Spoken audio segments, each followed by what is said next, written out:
5 ऐसे योद्धा जिनके बिना पांडवों का महाभारत युद्ध जीतना असंभव था। नंबर 5 पर आते हैं घटोत्कच। भीम और राक्षसी हिडम्बा के पुत्र घटोत्कच महाभारत युद्ध के सबसे महान और निर्णायक बलिदानी योद्धा थे।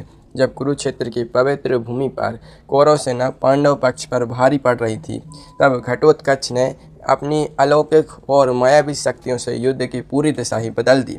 कुरुक्षेत्र के युद्ध का नियम था कि सूर्यास्त के बाद अस्त्र नहीं उठेंगे, परंतु युद्ध के 14वें दिन जयद्रथ के वध के पश्चात रात्रि में अभी भयंकर युद्ध छिड़ गया।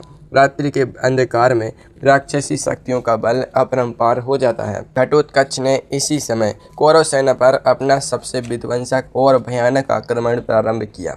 रुकिए और विचार कीजिए, अगर वह भयानक रात न आती तो क्या अर्जुन जीवित बच पाते? कौरव सेना का जीतना तो दूर, पांडव उसी रात समाप्त हो जाते। घटोत्कच ने आकाश मार्ग से विशाल पत्थरों, प्रज्वलित अग्निकुंडों और विषैले बाणों की ऐसी निरंतर वर्षा की कि कौरव सेना में हाहाकार मच गया। दुर्योधन और उसके सेनापति भयभीत होकर कांपने लगे। घबराकर दुर्योधन ने कर्ण से हाथ जोड़कर विनती की कि वह अपने सबसे अमोघ अस्त्र यानी बाष्पी शक्ति का प्रयोग करके घटोत्कच का तत्काल वध करें। देवराज इंद्र द्वारा कर्ण को दी गई बाष्पी शक्ति एक ऐसा दिव्य अस्त्र था जिसका उपयोग पूरे जीवन में केवल एक ही बार किया जा सकता था।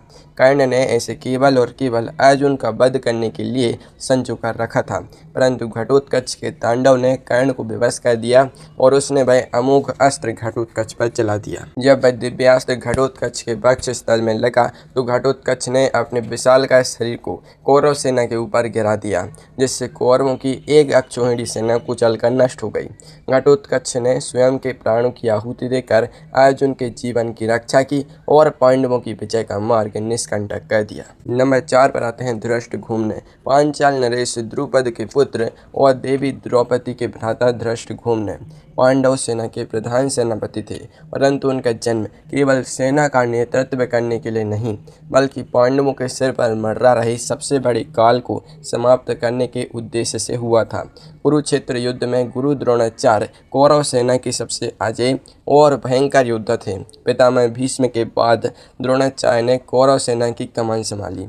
उनके पास ब्रह्मास्त्र, नारायणास्त्र और दिव्य बाणों का ऐसा अगाध ज्ञान था कि पांडवों की संपूर्ण सेना उनके सामने असहाय दिखाई दे रही थी।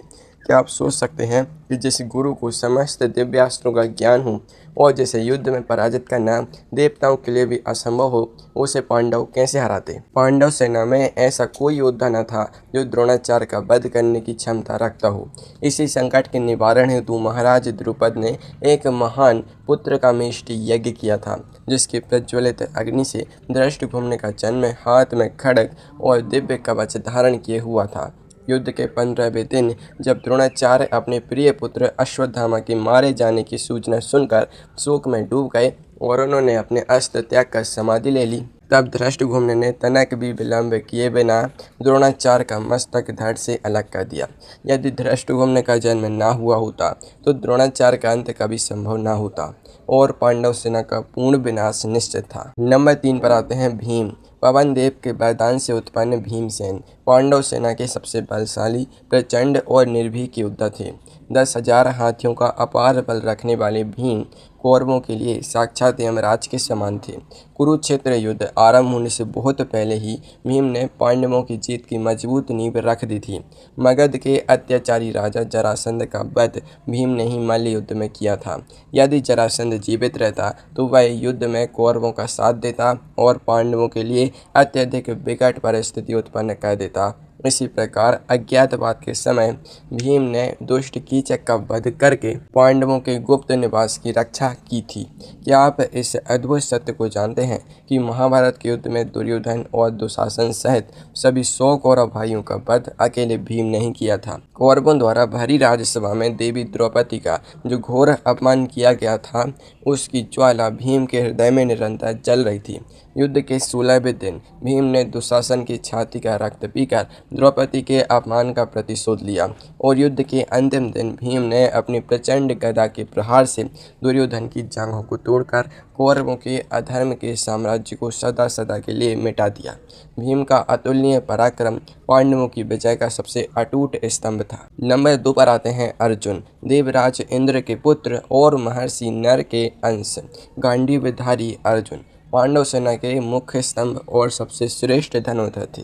पांडवों की पूरी युद्ध रणनीति और सैन्य प्रहार मुख्य रूप से अर्जुन के अतुलनीय पराक्रम पर ही टिका हुआ था। पितामह भीष्म को इच्छा मृत्यु का वरदान प्राप्त था और वे युद्ध के प्रथम 10 दिनों तक पांडव सेना में भीषण संहार मचाते रहे। अर्जुन ने शिखंडी को आगे करके पितामह पर बाणों की ऐसी वर्षा की कि वे बाणों की सैया पर समाधिस्थ हो गए। युद्ध के 14वें दिन जब अर्जुन ने सूर्यास्त से पूर्व अधर्मी जयद्रथ के वध की कठोर प्रतिज्ञा ली, तब संपूर्ण कौरव सेना ने जयद्रथ को बचाने के लिए 3 विशाल चक्रव्यूह बना दिए थे।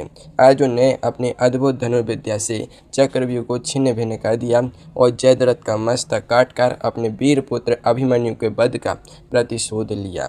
इसके उपरांत 17वें दिन अर्जुन और कर्ण के बीच हुआ महासंग्राम महाभारत का सबसे भयंकर युद्ध था। अर्जुन ने अपने गांडीव धनुष से अमोघ बाण चलाकर कर्ण का वध किया और कौरवों की अंतिम उम्मीद को भी हमेशा के लिए समाप्त कर दिया।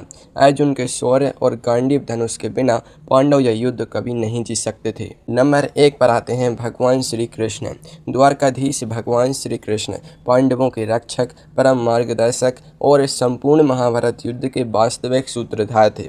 यद्यपि उन्होंने युद्ध में स्वयं कोई शस्त्र न उठाने की प्रतिज्ञा ली थी, फिर भी वे पांडव सेना के सबसे बड़े और समर्थ विजयदाता सिद्ध हुए। सोचिए, यदि युद्ध के प्रथम दिन अर्जुन अपने सगे संबंधियों को सामने देखकर मोहाविष्ट हो गए थे, तब यदि श्री कृष्ण उन्हें श्रीमद् भागवत गीता का अमर संदेश ना देते तो अर्जुन बिना युद्ध लड़े ही पीछे हट जाते और पांडवों का सर्वनाश उसी समय निश्चित हो जाता। भगवान श्री कृष्ण केवल अर्जुन के रथ के साथ ही नहीं थे, वे पांडवों की हर क्षण रक्षा करने वाली दिव्य ढाल थे। जब कर्ण ने अर्जुन पर अपना सबसे विनाशकारी नागास्त्र चलाया, तब श्री कृष्ण ने अपने चरण के दबाव से रथ को भूमि में धंसाकर अर्जुन के प्राणों की रक्षा की। जयद्रथ वध के समय अपनी योग माया से सूर्यास्त का भ्रम उत्पन्न करना, द्रोणाचार्य के सामने सत्य और कूटनीति का संतुलन बनाना और भीम को दुर्योधन की जांघ पर प्रहार करने का गुप्त संदेश देना, श्री कृष्ण की इन्हीं अलौकिक नीतियों के कारण पांडव विजय हुए। भगवान श्री कृष्ण साक्षात धर्म के स्वरूप थे और महाभारत का यह शाश्वत सत्य है कि जहाँ श्री कृष्ण है वहीं विजय, कल्याण और मंगल निश्चित है।